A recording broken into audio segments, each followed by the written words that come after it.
अस्सलाम वालेकुम स्टूडेंट। हम लास्ट टाइम जो है ये सार्कोमेर की स्ट्रक्चर हमने रीड की थी, यानी जिसमें हमने इसके मुख्तलिफ बैंड्स पढ़े थे। और मैंने पहले भी आपको बताया था कि मसल के अगर हम अल्ट्रा स्ट्रक्चर देखें तो इसमें थिक फिलामेंट और हमें थिन फिलामेंट जो है ये दोनों नज़र आते हैं।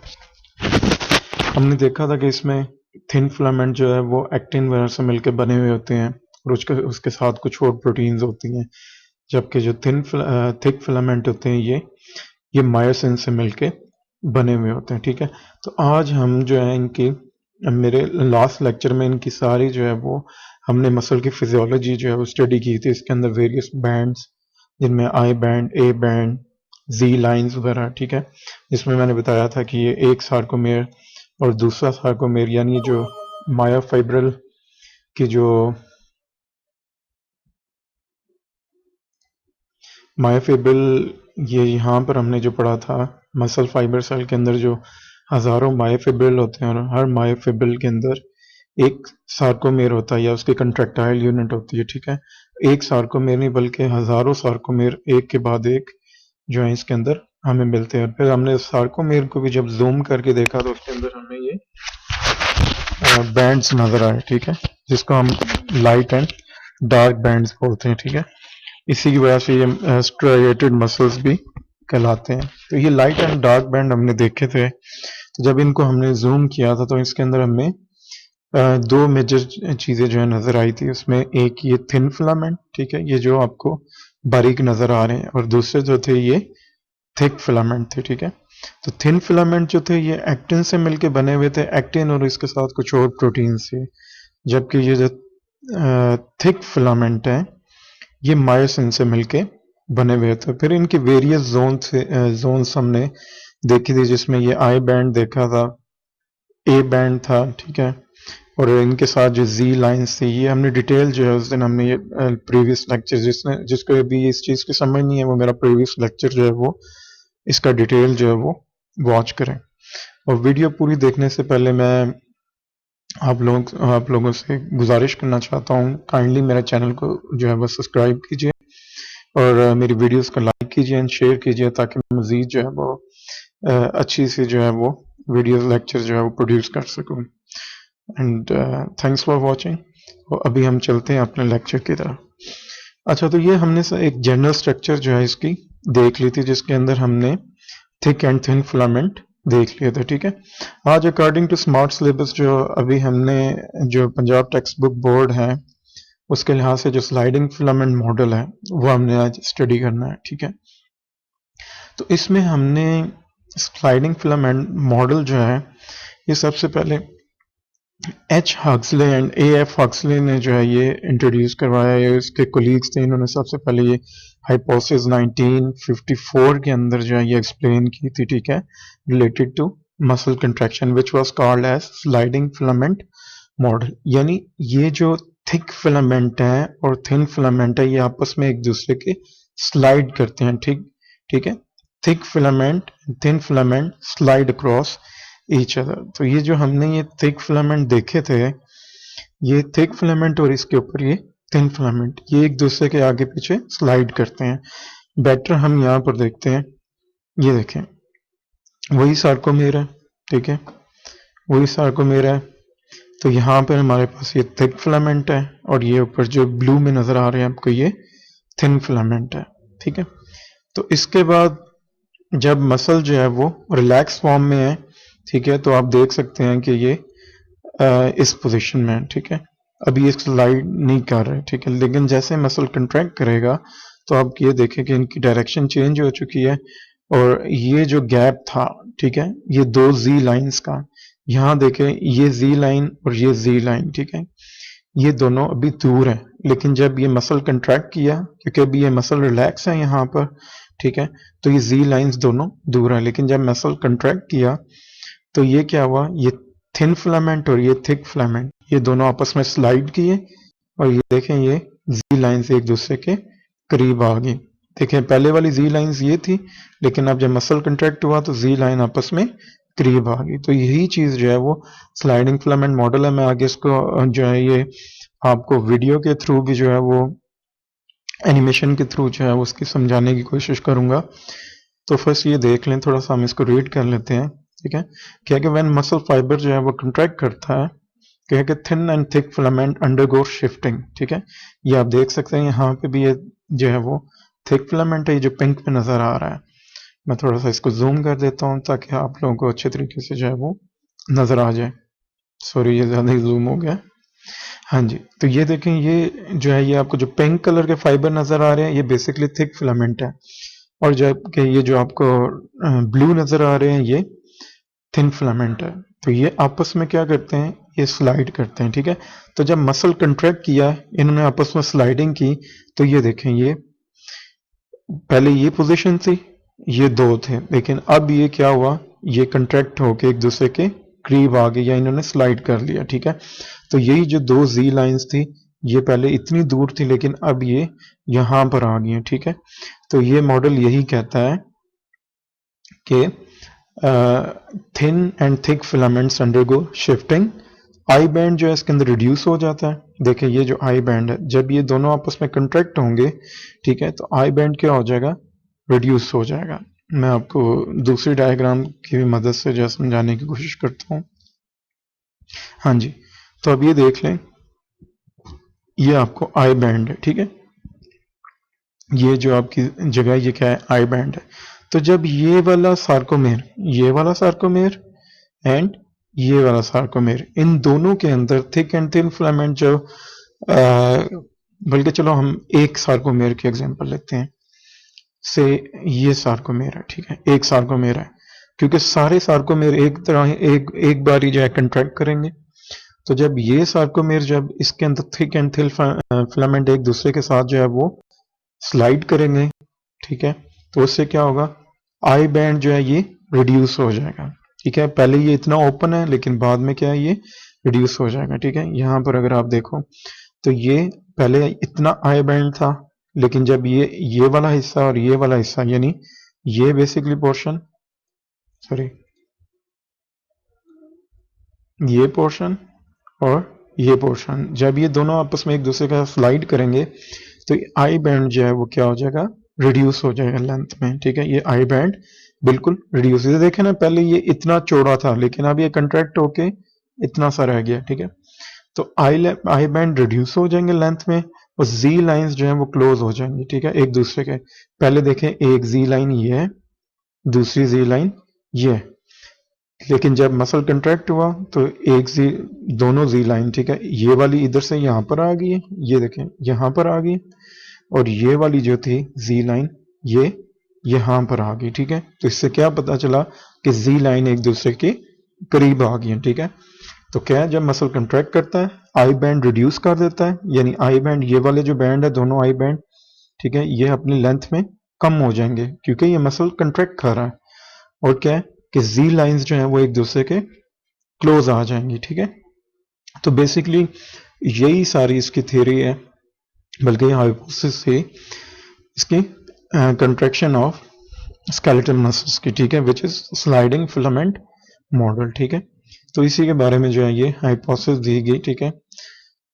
तो अकॉर्डिंग टू दिस थ्योरी क्या है कि thin filament slide past the thick one, so the actin and myosin filament overlap, ठीक है। अब यहाँ पर देख लें, जो पहले ये खुले हुए थे एक्टिन और मायोसिन, लेकिन ये जब कंट्रैक्ट किया, तो ये क्या हुआ, एक्टिन और मायोसिन जो फिलामेंट है ये ओवरलैप हो चुके हैं, ठीक है।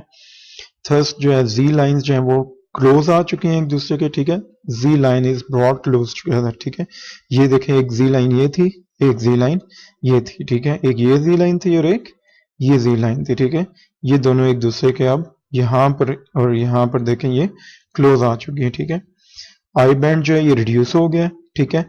और जो इसके दरमियान एच जोन थी, ठीक है, ये जो ये आपको नजर आ रही है, ठीक है, ये एच जोन, ठीक है। मैं इसको जरा यहाँ पर ये हाईलाइट कर दे, ये एज जोन थी, ठीक है, ये डिसअपियर हो जाएगी।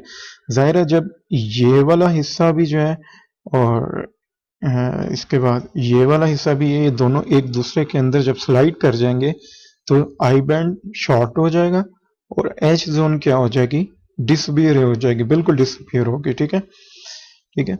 और क्या है कि इन दोनों के दरमियान, एक्टिन और मायोसिन फिलामेंट के दरमियान क्या है, क्रॉस ब्रिजेस बन जाएंगे, ठीक है।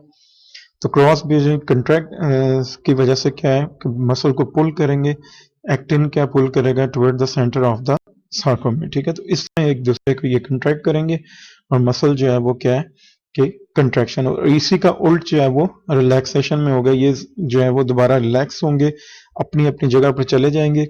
आई बैंड दोबारा जो है अपनी जगह पे जो है वो जो है पहले जो क्या शॉर्टन हो गया था, अब ये एनलॉन्ग हो जाएगा, ठीक है। तो इस तरह क्या है, जो एच जोन पहले डिसअपियर हो गई थी, ठीक है, वो अब दोबारा रीअपियर हो जाएगी, ठीक है। तो इस तरह अपने मसल जो है वो रिलैक्स हो जाएगा, ठीक है। तो ये देखें यहाँ पर ये सार्कोमेर रिलैक्स है, ये आप रिलैक्स वाली फॉर्म देख रहे हैं। ये सारी कंडीशन क्या है, ये सार्कोमेर रिलैक्स है, और यहाँ पर ये क्या है, सार्कोमेर कंट्रैक्ट हो चुका है, ठीक है। तो this is the sliding filament model of skeletal muscle. It is very much important from exam point of view, ठीक है।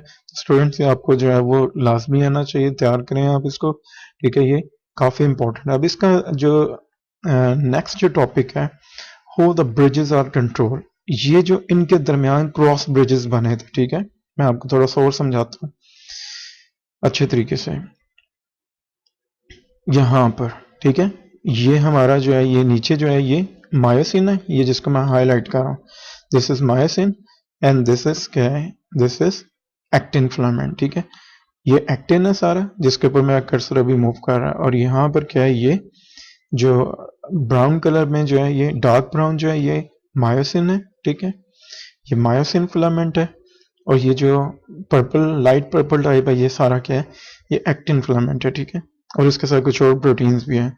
तो ये बेसिकली असल में क्रॉस ब्रिजेस है मायोसिन के और जो एक्टिन के साथ अटैच हो जाते हैं। अब हमने पढ़ना है कि इसका असल जो है वो मैकेनिज्म क्या है, ठीक है, कंट्रैक्शन का। तो हम देखते हैं कि ब्रिजेस कंट्रोल कैसे होते हैं, ठीक है। जब मसल रेस्ट पे होता है तो ट्रोपोमायोसिन जो है वो इन सच अ वे ये ऐसे डिस्पोज ऑफ होती है कि ये एक्टिन के साथ, एक्टिन की चेन के साथ वहां पर अटैच होती है जहां पर मायोसिन जो है वो, या आपको ऐसे कह लूं, ये देखें, जब मसल रिलैक्स होता है ना, आपने सिर्फ अभी ये पोर्शन देखना है, ये पोर्शन, ठीक है। आपने अभी ये पोर्शन की तरफ नहीं जाना, ठीक है। यहां पर जो है वो ये चीज आपने समझनी है, ठीक है। पहले तो आप ज़हन में रखें कि हमारे पास thick filament and thin filament है, ठीक है। तो इसमें जो थिक फिलामेंट है, ठीक है, वो किस चीज से बना हुआ है, मायोसिन, और इसके साथ मायोसिन के क्रॉस ब्रिजेस हैं, ये जो आपको डार्क ब्राउन कलर में नजर आ रहे हैं, ठीक है। और जो थिन फिलामेंट है, ठीक है, थिन फिलामेंट हमारे पास जो है वो 3 किस्म की प्रोटीन से मिलकर बना हुआ है, ठीक है। First one is the calcium binding protein which is troponin, ठीक है। This is a calcium binding protein which is called as troponin. ये अभी मैंने जिसको मार्क किया है, ठीक है। यहाँ पर देख सकते हैं अभी ये इसकी बेसिकली कैल्शियम बाइंडिंग साइट है, ये वाली, ठीक है। यहाँ पर देखें आपको मसल जब कंट्रैक्ट करेगा आपको कैल्शियम बाइंड हुई नजर आएगी, ठीक है। This is calcium binding site of troponin. The second component of the thin filament is another thread-like protein which is called as tropomyosin। तो ये जो आपको धागे नुमा बीच में एक प्रोटीन नजर आ रही है, ये वाली, ठीक है, ये धागे नुमा जो है ये एक और प्रोटीन नजर आ रही है, दिस इज ट्रोपोमायोसिन, ठीक है। So the third component of thin filament is these round types of protein which are the actin protein, ठीक है। these are the actin molecules, ठीक है। ये जो है ये जो आपको राउंड बॉल की तरह की नजर आ रही है प्रोटीन, बेसिकली ये जो है ये एक्टिन है। दिस इज ये जो आपको पिंकिश टाइप नजर आ रही है या ऑरेंज कलर है इसका, जिसके ऊपर ये अटैचमेंट सेंटर है, this is troponin. And the thread like protein जो धागे की नुमा नजर आ रही है, ये ट्रोपोमायोसिन है, ठीक है। तो अभी हम देखते हैं ब्रिज कंट्रोल के। तो नॉर्मल पोजीशन में ये कंडीशन होती है कि जिसमें आप देख लें कि जो मायोसिन हेड है वो जो थिन फिलामेंट है, ठीक है, जो थिक फिलामेंट के मायोसिन हेड हैं वो थिन फिलामेंट पे इस जगह पर अटैच होते हैं कि जहां पर बाइंडिंग साइड जो है वो एक्सपोज नहीं हुई होती, ठीक है। अभी इन दोनों के दरमियान कोई बाइंडिंग साइड पे जो है, बाइंडिंग साइड ये अगर आपको मैं दिखा सकूं एक्टिन के ऊपर, ये जो डार्क कलर की है, ठीक है, this is the binding site. अभी देखें यहाँ पर ये बाइंडिंग साइट के साथ अटैच नहीं हुआ। अब होता क्या है, जैसे ही हमने मसल कंट्रैक्ट करवाना होता है, when you think you have to move your muscle, और when you feel when you have to move your muscle, जब आप अपने मसल को कंट्रैक्ट करवाना होता है या आप सोचते हैं दिमाग से कि आपने अपनी बाजू को हिलाना है, तो क्या होता है, नर्व इम्पल्स जो है वो आपकी मोटर न्यूरॉन्स के जरिए जो है वो होती हुई कहाँ पर पहुंचती है, सार्कोलीमा तक। ठीक है, मैंने लास्ट लेक्चर में आपको बताया था कि सार्कोलीमा क्या चीज़ है। ठीक है, सार्कोलीमा यानी मेम्ब्रेन है, ठीक है, मसल फाइबर सेल की। ठीक है, तो सार्कोलीमा तक जब नर्व इम्पल्स पहुंचती है तो वहां पर वो क्या करती है कि वहां से वो कैल्शियम जो है वो टी ट्यूब्यूल्स में रिलीज करती है। तो जैसे ही कैल्शियम जो है यहाँ पर पहुंचती है, कहाँ पर पहुंचती है, ये ट्रोपोनिन के साथ अटैच होती है। ठीक है, ये देखें आप, ट्रोपोनिन बाइंडिंग साइट है। तो जैसे ही यहाँ पर कैल्शियम अटैच होती है, ठीक है, ये देखें जिसमें ये अटैच हो रही है, ग्रीन कलर के आपको कैल्शियम के मॉलिक्यूल नजर आ रहे हैं। जैसे ही कैल्शियम यहाँ पर अटैच होती है, ये पूरे का पूरा जो है वो थिन फिलामेंट जो है ट्विस्ट कर जाता है। ठीक है, तो जब ये ट्विस्ट कर जाता है तो ये वाले जो बाइंडिंग साइट होते हैं ये आकर अटैच हो जाते हैं किसके साथ, ये मायोसिन हेड के साथ, जिसको हम क्रॉस ब्रिजेस भी कहते हैं। तो यहाँ तक जो आपने हिस्सा देखा है ये उस वक्त की बात है जब मसल कंट्रैक्ट नहीं किया। ठीक है, यहाँ पर देखें अभी मसल कंट्रैक्ट नहीं हुआ, क्यों, क्योंकि ट्रोपोनिन के साथ कैल्शियम जो है उसके मॉलिक्यूल अटैच नहीं हुए, और यहाँ पर अभी तक इस पूरे जो है इस मॉलिक्यूल ने, इस पूरे जो थिन फिलामेंट ने ट्विस्ट नहीं किया। लेकिन वंस यहाँ पर कैल्शियम जो आयंस है वो अटैच होते हैं, ठीक है, तो ये पूरे का पूरा जो स्ट्रक्चर है ट्विस्ट कर जाता है। आप ये देखें, नेक्स्ट में देखें, यहाँ पर ये कैल्शियम अटैच हुआ तो ये पहले जो है इसका फेस ऊपर था, लेकिन अब क्या हुआ, नीचे आ गया, यानी ये यहाँ से ये जो थिन फिलामेंट है ये ट्विस्ट कर गया।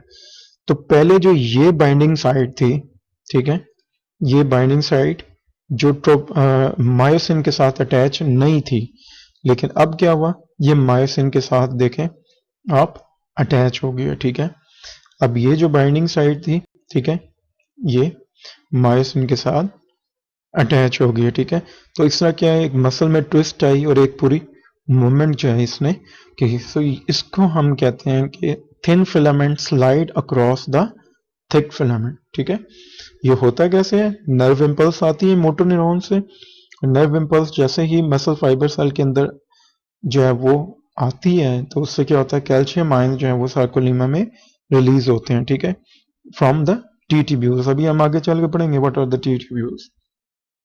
तो टी ट्यूब्यूल्स में जब कैल्शियम आयन रिलीज होते हैं तो वो आकर अटैच हो जाते हैं कहाँ पर, ट्रोपोनिन ऑफ थिन फिलामेंट। जैसे ही ट्रोपोनिन के साथ जो है वो कैल्शियम आयन यहाँ पर अटैच होते हैं, ठीक है, तो ये पूरे का पूरा थिन फिलामेंट क्या है, ट्विस्ट कर जाता है। जब ये ट्विस्ट कर जाता है तो ये क्या है कि यहाँ पर जो एक्टिन, ये जो आपको grey round ball like protein है, दिस इज एक्टिन, ये आपको सारे एक्टिन के मॉलिक्यूल नजर आ रहे हैं। ठीक है, तो ये एक्टिन के जो बाइंडिंग साइड है ये अटैच हो जाती है किसके साथ, मायोसिन के साथ। ठीक है, तो इस तरह जो है ये कंट्रैक्शन जो है वो होती है। ठीक है, तो यहाँ पर जो है ये हम अभी दोबारा बुक की तरफ चलते हैं।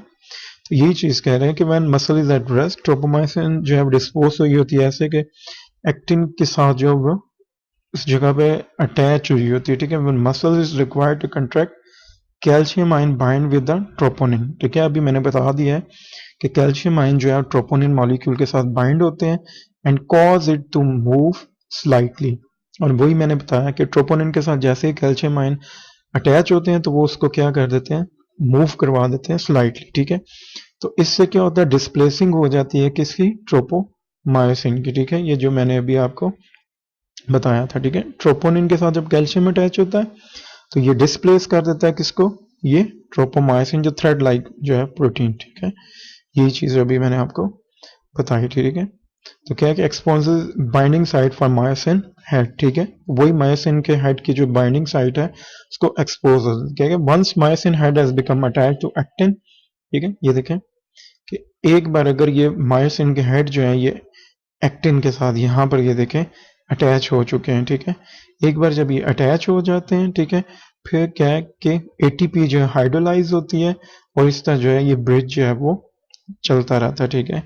यानी एटीपी हाइड्रोलाइज हो जाती है। एटीपी हाइड्रोलाइज क्या है, ठीक है, एटीपी एडीपी और एक इनऑर्गेनिक फॉस्फेट जो है उसके साथ जो है वो हाइड्रोलाइज हो जाता है, ठीक है। तो ये एटीपी आती कहाँ से है, ये लार्ज नंबर ऑफ माइटोकॉन्ड्रिया जो है वो मसल सेल के अंदर पाए जाते हैं, वहां से आती है, ठीक है। अच्छा, तो अब ये जो बॉन्ड बन गया है, ठीक है, ये जो आप बॉन्ड देख रहे हैं, ये यहाँ पर मसल कंट्रैक्ट हो चुका है, ठीक है। ये देखें, ये यहाँ पर मसल कंट्रैक्ट हो चुका है। तो इस मसल की कंट्रैक्शन को दोबारा इस सिचुएशन में लाने के लिए, ठीक है, यहाँ पर ये कंट्रैक्ट नहीं है, मैं फिर आपको बताता चलूँ, सॉरी, यहाँ तक मसल कंट्रैक्ट नहीं है, ठीक है। तो यहाँ पर मसल कंट्रैक्ट हो चुका है। तो इस सिचुएशन से दोबारा इस सिचुएशन में आने के लिए, सॉरी, इस सिचुएशन में आने के लिए एटीपी चाहिए होती है, ठीक है। तो वो यानी कंट्रैक्ट हुआ मसल को दोबारा रिलैक्स होने के लिए एटीपी चाहिए होती है, ताकि यहाँ से क्रॉस ब्रिजेस को दोबारा तोड़ा जा सके, ठीक है।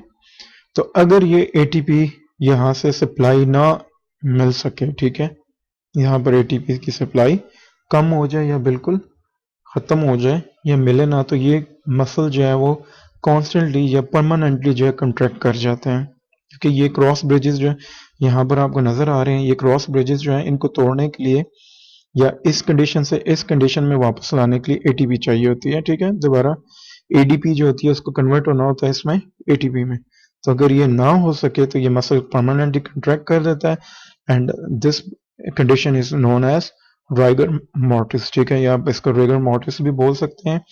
तो ये रिगर मोर्टिस अक्सर आपने देखा होगा, जब इंसान मर जाता है तो उसकी लाश अकड़ जाती है। फॉर एग्जाम्पल, आपको कहीं से पानी में किसी रिवर में या कहीं पर जो है वो 2 दिन बाद जो है वो लाश मिली है, तो उसकी टांगे अकड़ी होंगी, उसके बाजू अकड़े होंगे, आप उसको सीधा करना भी चाहे तो नहीं कर सकते, उसके मसल इस कदर अकड़ चुके होते हैं। क्यों कि जब एक बंदा मर जाता है, एक एनिमल डेड हो जाता है, तो इसके अंदर एटीपी जो है वो ख़त्म हो जाती है।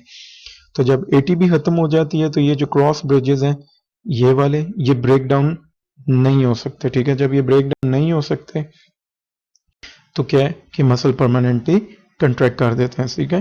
तो इस चीज़ को हम जो है वो रिगर मोर्टिस बोलते हैं, ठीक है। This condition is known as rigor mortis, ठीक है। तो अभी थोड़ी सी मैं आपको इसकी एनिमेशन पे लेके चलता हूँ, ठीक है, मसल कंट्रैक्शन की। आप देखिएगा कि कैसे जो है मसल जो है वो कंट्रैक्ट करते हैं, ठीक है।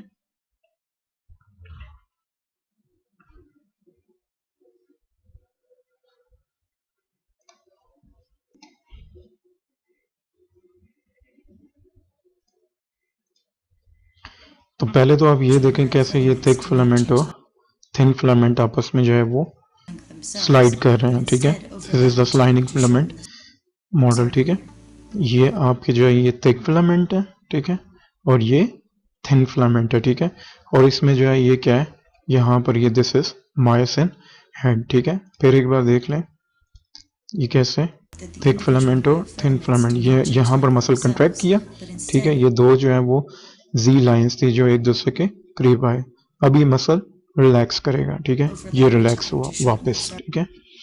तो ये चीज़ मसल की कंट्रैक्शन एंड रिलैक्सेशन जो है ये दिखा रही है, ठीक है। अब हम थोड़ा सा आगे चलते हैं, तो यहाँ पर देखें ये आपका जो है ये मायोसिन हेड है, ठीक है। This is your myosin head, ठीक है, या मायोसिन की जो बाइंडिंग साइट है। और यहाँ पर दिस इज थिन फिलामेंट, ठीक है, जिसमें ये कैल्शियम बाइंडिंग ट्रोपोनिन है, ठीक है।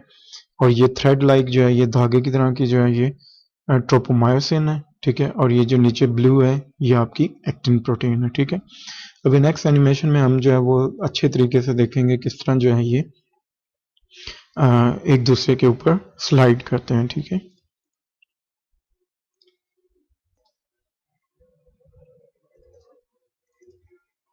हाँ जी, तो क्लास ये सॉरी स्टूडेंट्स, ये अभी देखिए कि ये हमारा जो है ये सारा जो पोर्शन है, ठीक है, ये क्या है, ये थिन फिलामेंट है, और ये क्या है, ये नीचे थिक फिलामेंट है, ठीक है। थिक फिलामेंट आपको मैंने पहले भी बताया था कि ये मायोसिन से मिलकर बना हुआ है, जबकि ये क्या है, ये एक्टिन से और ट्रोपोनिन एंड ट्रोपोमायोसिन। अभी देखिएगा कंट्रैक्शन कैसे होगी।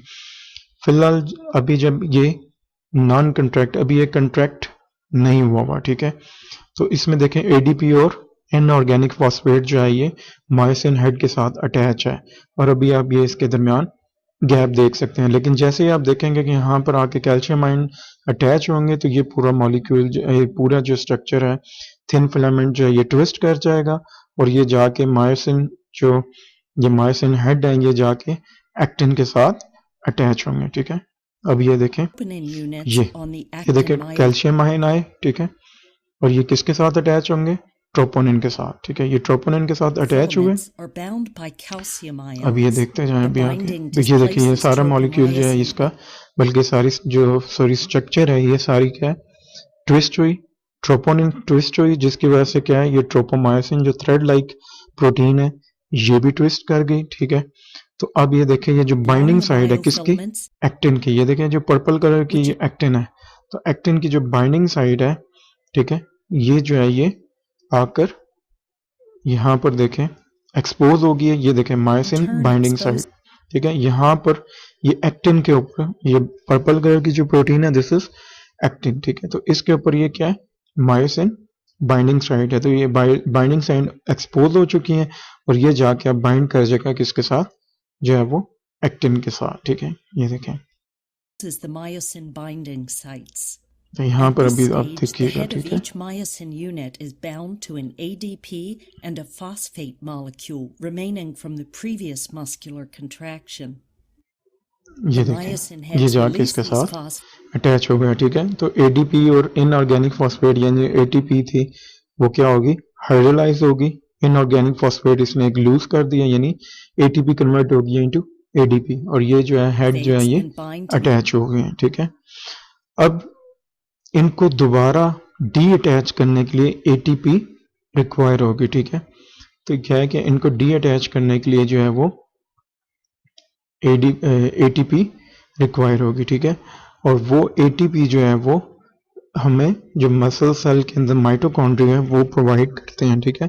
तो मैंने जैसे पहले रिगर मोर्टिस में बताया कि अगर वो एटीपी हमें ना मिले या इंसान की डेथ हो जाए, किसी एनिमल की डेथ हो जाए, तो उससे क्या होता है कि वो एटीपी दोबारा नहीं मिल सकती। जो इन क्रॉस ब्रिजेस जो आप ये देख रहे हैं आपस में क्रॉस ब्रिज बन गए हैं, ठीक है। ये अब मसल कंट्रैक्ट कर चुका है, तो ये रिलैक्स कब करेगा, जब यहाँ से क्रॉस ब्रिज ब्रेक करेंगे, और उसके लिए हमें दोबारा एटीपी चाहिए होगी। अभी देखें जैसे ही एटीपी यहाँ से प्रोवाइड की जाएगी तो ये जो है ये मायोसिन हेड जो है ये वापस रिलीज हो जाएंगे, ठीक है। ये देखें एडीपी बिल्कुल रिलीज हो चुकी है, और यहाँ पर ये देखें ये मसल अब कंट्रैक्ट कर चुका हुआ है, ठीक है। तो अभी यहाँ पर इसको एटीपी चाहिए होगी दोबारा अपनी जगह पर वापस आने के लिए, ठीक है।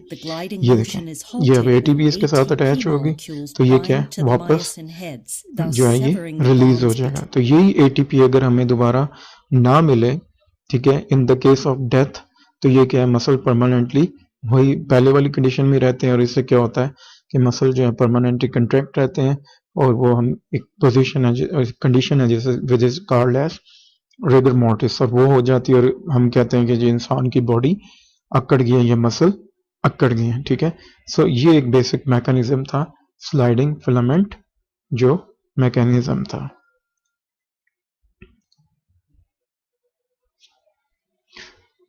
अच्छा जी, अब हम जो है इसका नेक्स्ट जो टॉपिक है controlling the actin myosin interaction by calcium ions, ठीक है, और controlling the actin myosin interaction by calcium ions, ठीक है।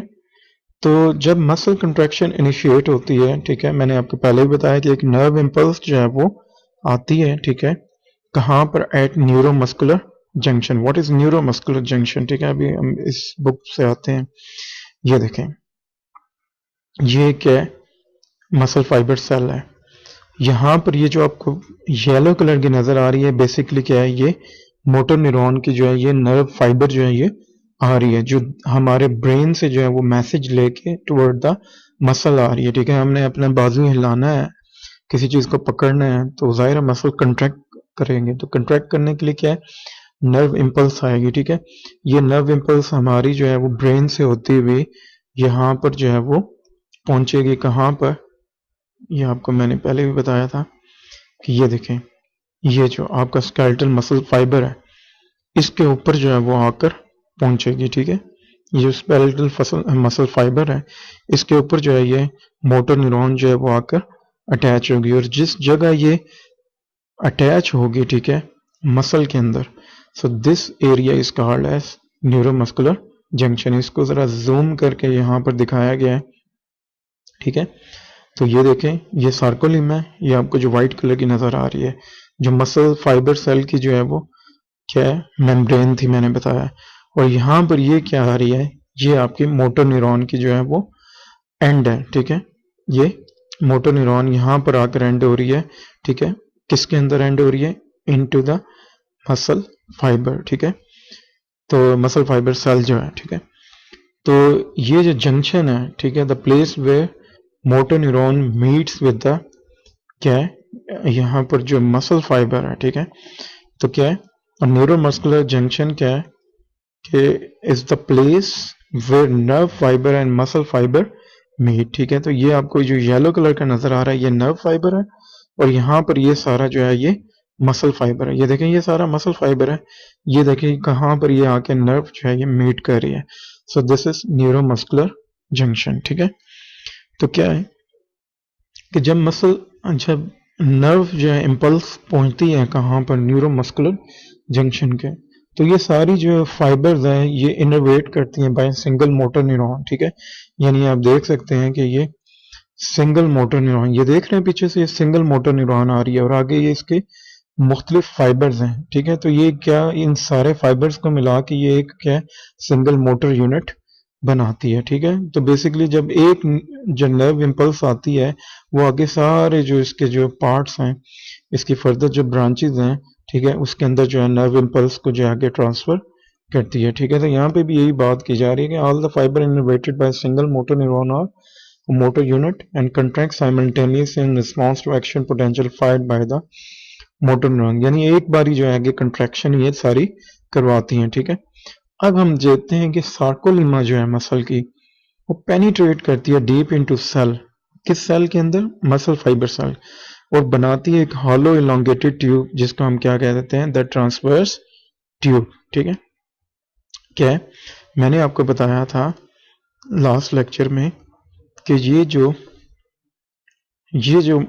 स्केलेटल मसल फाइबर का जो सेल है, ठीक है, इसके ऊपर जो मेम्ब्रेन थी उसको मैंने क्या बताया था आपको, सार्कोलीमा, ठीक है। तो ये जो सार्कोलीमा क्या है कि सार्कोलीमा जो है ये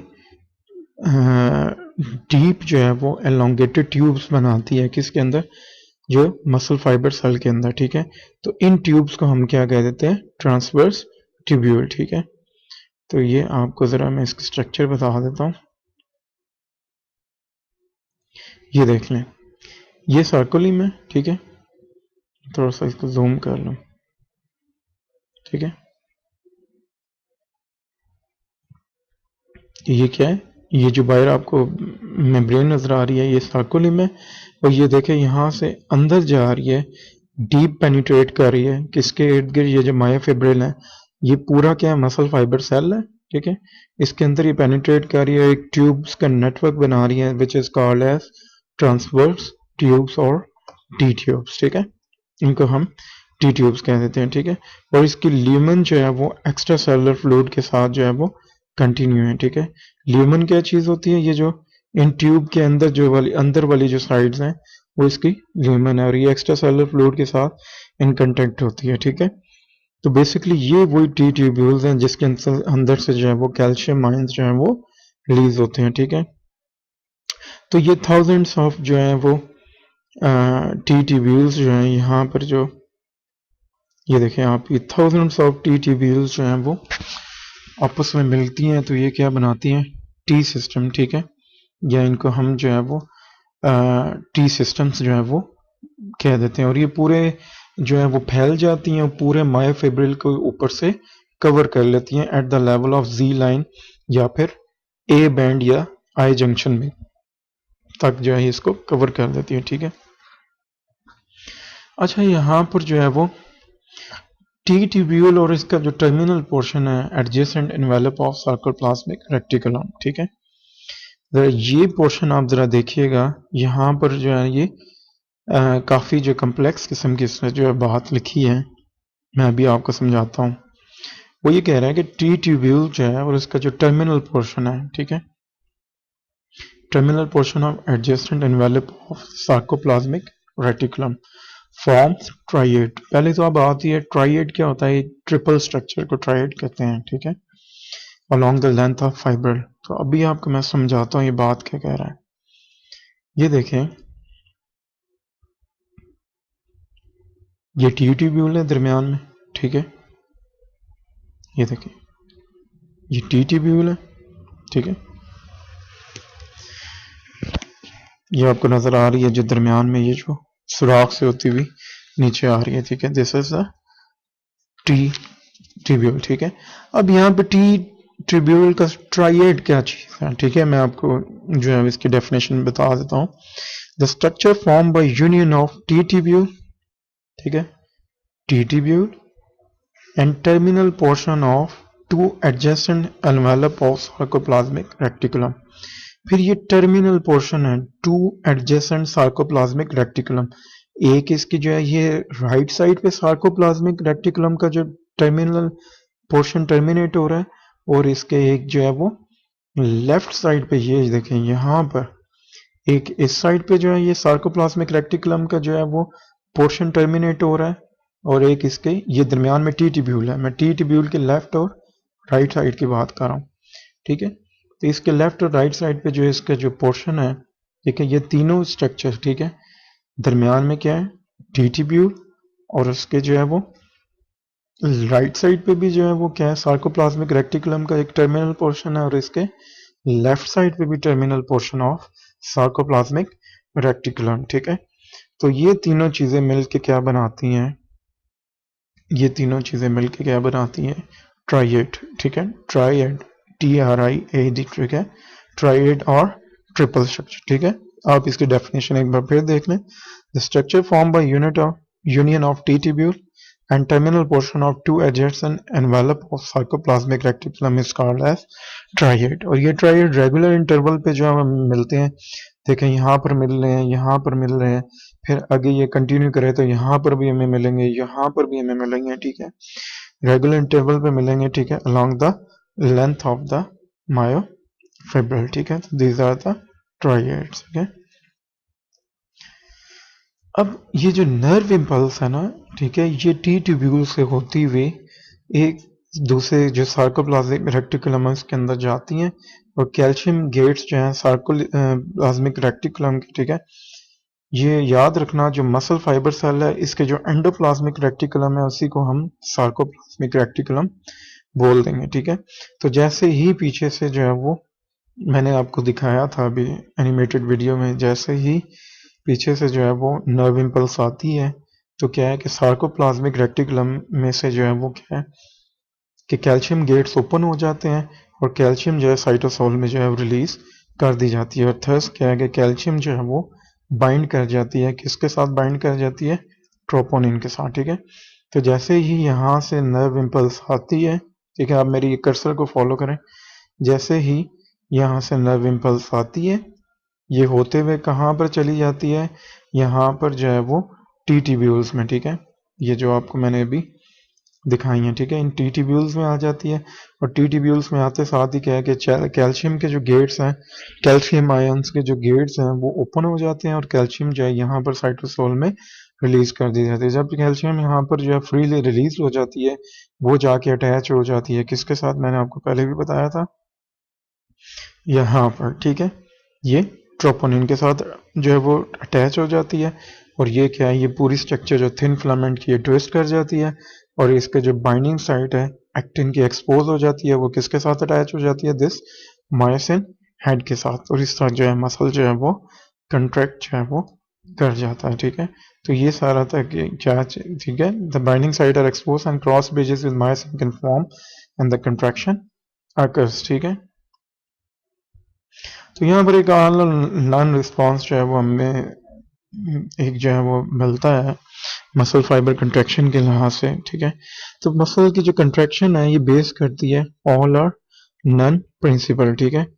तो एक बार ही सारे मसल फाइबर जो है वो फाइब्रिल जो है पार्टिसिपेट करेंगे कंट्रैक्शन में। ये नहीं है कि एक मसल फाइब्रिल जो है वो कंट्रैक्ट कर रहा है, दूसरा जो है वो रिलैक्स किया हुआ है, नहीं, एक बार ही सारे। जब आपने एक मसल को particular, for example if you are contracting your bicep, ठीक है, तो all muscle fibril inside your bicep contract simultaneously, ठीक है। डिग्री ऑफ कंट्रैक्शन डिपेंड करती है upon the number of fibers that participate in contraction। अब देखते हैं एनर्जी फॉर मसल कंट्रैक्शन। पहले भी आपको बता चुका हूँ कि एनर्जी फॉर मसल कंट्रैक्शन जो है वो एटीपी से जो है मिलती है, ठीक है। एटीपी कहाँ से आ रही होती है? माइटोकॉन्ड्रिया से आ रही होती है, ठीक है। जो मसल सेल जो फाइबर होते हैं, मसल फाइबर जो है उनके जो उनके अंदर पाए जाते हैं माइटोकॉन्ड्रिया, ठीक है। और ये आती कहाँ से? By aerobic break down of glucose in muscle. जाहिर है जब आपकी मसल ने कंट्रैक्ट करना है तो उसको एटीपी चाहिए होगी, ठीक है। तो एटीपी कहाँ से आएगी? आपको पता ही है कि ग्लूकोज की ब्रेकडाउन से। ग्लूकोज की ब्रेकडाउन कहाँ पर हो रही होती है? ग्लाइकोलाइसिस के केस में, ठीक है। तो वो ग्लूकोज कहाँ से आ रहा होता है? आपकी बॉडी जो ग्लाइकोजन होती है सेल्स के अंदर, लिवर सेल्स के अंदर और मसल सेल्स के अंदर जो ग्लाइकोजन होती है, इसको कन्वर्ट किया जाता है इनटू ग्लूकोज, और ग्लूकोज को जो है वो ब्रेक डाउन किया जाता है टू फॉर्म एटीपी, ठीक है। जब ज्यादा एनर्जी चाहिए होती है, यानी कोई हाई मेटाबॉलिज्म के दौरान, ठीक है, ड्यूरिंग द स्ट्रेनस एक्सरसाइज, या फिर आप बहुत ज्यादा जब एक्सरसाइज कर रहे होते हैं, आपका मेटाबॉलिज्म बहुत तेज हो जाता है, ठीक है। तो यही जो एटीपी है, ये एक और सब्सटेंस जिसको हम क्रिएटिन फॉस्फेट कहते हैं, ये उससे हासिल की जाती है, ठीक है। लेकिन कभी कभार क्या होता है कि ड्यूरिंग ऑक्सीजन डेफिशिएंसी, ठीक है, ये वेरी हाई मेटाबॉलिक एक्टिविटी, ठीक है, जब ऑक्सीजन की कमी होना शुरू हो जाती है मसल्स के अंदर, ये कब होती है? During very high metabolic activity, यानी प्रोलॉन्ग्ड स्ट्रेनस मस्कुलर एक्टिविटी, यानी बहुत ज़्यादा जब आपके रनिंग कर रहे हैं, भाग रहे हैं, ठीक है, कोई एक्सरसाइज कर रहे हैं, तो बहुत ज़्यादा जब आप एक्टिविटी करते हैं तो आपकी ऑक्सीजन लेवल जो है वो कम होना शुरू हो जाता है, और मसल जो है वो एरोबिक से जो है वो एनएरोबिक जो है वो रेस्पिरेशन की तरफ जो है वो मूव कर जाते हैं, ठीक है, एरोबिक से एनएरोबिक। तो अब जो एटीपी की रिक्वायरमेंट है, ठीक है, वो कहाँ से होती है? वो ग्लूकोज ब्रेक डाउन कर जाता है इनटू लैक्टिक एसिड, ठीक है। अब क्या है, जब बहुत ज़्यादा एक्सरसाइज करते हैं, चलते हैं, तेज़ी से दौड़ते हैं, भागते हैं, तो यही एटीपी कैसे बनाई जाती है? Anaerobic. Anaerobic means in absence of oxygen, ठीक है। इन एब्सेंस ऑफ ऑक्सीजन क्या है? यही जो है वो ग्लूकोज को ब्रेक डाउन कर दिया जाता है इनटू लैक्टिक एसिड, ठीक है। अब क्या होता है कि लैक्टिक एसिड जब आपके मसल्स में अकोमुलेट करना शुरू करता है तो इससे मसल फटीग कर जाता है, या आप कहते हैं यार बस हो गई मेरी, मैं मजीद चल नहीं सकता, थक गया हूँ, मसल्स में दर्द होना शुरू हो गया, ठीक है। तो वो किस लिए दर्द हो रहा था? वो चुभन क्यों हो रही होती है? वो चुभन और दर्द किस लिए हो रहा था? वो लैक्टिक एसिड की जो है वो अकोमुलेशन की वजह से, जो मसल में अकोमुलेट होना शुरू हो जाता है, और उसके साथ साथ एटीपी की कमी की वजह से, ठीक है। लेकिन क्या है, जैसे ही आप रेस्ट करते हैं तो आपकी 1.5% ऑफ लैक्टिक एसिड जो है वो दोबारा जो है वो ब्रोकन डाउन हो जाता है aerobically in the presence of oxygen, ठीक है। और इसकी जो एनर्जी होती है उसको यूज कर दिया जाता है to convert the remaining 4/5% of lactic acid into glucose. अब बात यह है कि जब आप बहुत ज़्यादा तेज़ी से जो है वो कोई एक्सरसाइज या ऐसी कोई एक्टिविटी करते हैं तो उससे क्या है कि आपके मसल्स में जो है वो ग्लूकोज ब्रेक डाउन होता है इनटू लैक्टिक एसिड, ठीक है। तो लैक्टिक एसिड के अंदर ब्रेक डाउन होता है तो लैक्टिक एसिड अकोमुलेट होता है, और उससे क्या है कि आपका मसल जो है वो फटीग करना शुरू कर देता है, ठीक है। लेकिन साथ ही क्या है कि जैसे ही आप रेस्ट करते हैं तो वही जो है वो जो लैक्टिक एसिड होता है वो बैक कन्वर्ट होता है बैक इनटू ग्लूकोज, ठीक है। ठीक है, तो क्या है कि लैक्टिक एसिड जो है वो क्या है, the rest 1/5% lactic acid is broken aerobically, और इसकी एनर्जी जो है वो यूटिलाइज होती है to change the remaining 4/5% of lactic acid into glucose, ठीक है। अच्छा, यहाँ पर एक और टॉपिक है जी, effects of exercise on the muscle के ऊपर एक्सरसाइज का इफेक्ट क्या होता है, ठीक है। जब मसल एक्टिवली जो है वो एक्सरसाइज की जाए या इनकी बहुत ज़्यादा यूज़ की जाए तो इनका साइज बढ़ जाता है, इनकी स्ट्रेंथ जो है इंक्रीज हो जाती है, ज़्यादा एफिशिएंट हो जाते हैं, फटीग रेजिस्टेंट हो जाता है क्योंकि एटीपी जो है वो ज़्यादा इनको मिलना शुरू हो जाती है। एटीपी क्यों ज़्यादा मिलना शुरू हो जाती है? एक बात आप याद रखें कि जिस मसल के अंदर जो एक्टिविटी ज़्यादा होगी उसके अंदर ऑटोमेटिकली माइटोकॉन्ड्रिया जो है वो ज़्यादा जो है वो आ जाएंगे, पैदा हो जाएंगे, जिसकी वजह से क्या है कि उसको एटीपी ज़्यादा प्रोवाइड होना शुरू हो जाएगी। और अब जो है इंसान के पहले मेरा इतना स्टेमिना नहीं था, फॉर एग्जांपल अगर वो रनिंग करता है, वो रोज़ हल्की-हल्की वॉक से जो है वो रनिंग की तरफ आता है, पहले हल्की सी रनिंग करता है, फिर कुछ 2-3 महीने बाद थोड़ी और फिर कुछ 2-3 महीने बाद और ज़्यादा रनिंग करता है, पहले 5 मिनट करता था, फिर 10 मिनट, फिर 15, फिर 20 मिनट, फिर आधा घंटा, इवन कि वो 1 घंटे तक जो है वो भागता रहता है। तो क्या हुआ, क्यों हुआ? ये सब अब उसके अंदर एटीपी बहुत ज़्यादा डेवलप हो चुकी हुई है, ठीक है? तो क्या है कि capillary surrounding the muscle fibre as well as mitochondria with them increase in number. तो माइटोकॉन्ड्रिया के साथ साथ क्या है, मसल फाइबर के साथ जो कैपिलरीज है वो भी इंक्रीज होती हैं, जिससे उनके ऑक्सीजन की सप्लाई भी ज़्यादा होती है। माइटोकॉन्ड्रिया जो है मसल को जो है वो ज़्यादा एटीपी प्रोवाइड कर रहा होता है, ठीक है? और इससे साथ साथ जो है बहुत ज़्यादा मायोग्लोबिन भी जो है वो प्रोड्यूस हो रही होती है। मायोग्लोबिन जो है ये मसल के अंदर जो ऑक्सीजन लेके जाने वाली, कैरी करने वाली प्रोटीन है। जैसे ब्लड के अंदर हीमोग्लोबिन जो है वो ऑक्सीजन कैरी करती है, इसी तरह मायोग्लोबिन जो है मसल्स के अंदर जो है वो ऑक्सीजन को कैरी करती है, ठीक है? तो इससे क्या होता है कि मसल बहुत ज़्यादा एफिशिएंट हो जाता है, metabolism and resistance to fatigue, ठीक है? तो मसल मेटाबॉलिज्म जो है वो बहुत ज़्यादा एफिशिएंट हो जाता है और मसल जो है वो फटीग रेजिस्टेंट हो जाता है, ठीक है?